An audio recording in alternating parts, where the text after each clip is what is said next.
دو سه روزه لآکره بابت دیارنمانا بازرگانه کی گرم بوه که او بخوشی خلک آکره ده تا گوتن 4 میلیون دلار ین جمارک زورا ولاتیان قردار و برینه. به تنه برکا پیوندیا کا تلفونی کسی که نزدیک اف بازرگانی با معاخف کو 27 دفتر دلار نوی برینه وی افروز کالا تومار گریه. از احسان تحصیل هر کیرا کسی که میگی کو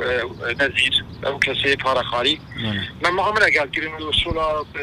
معرضه ما قال كريم الوصول كارت ما قال كريم الوصول ما هم باين بي وقصدي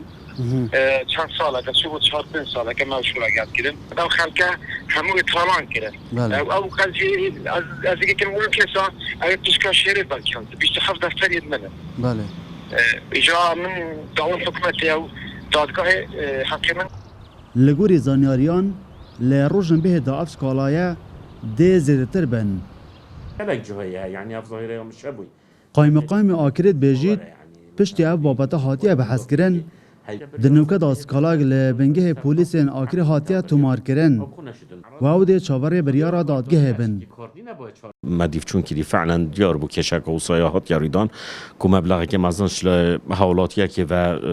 یعنی خلکه که هات سرداب برن پار خلکه که یه بری چاوره هندی بوین که خلکه رسمی یعنی سکالایت خود تومار کردن دستگاه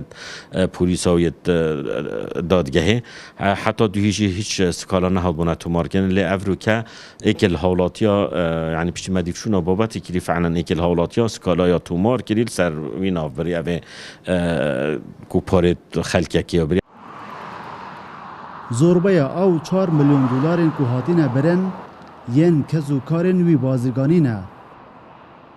او بیژن چند روزه که وی افلاس بونه خور را گهاندیه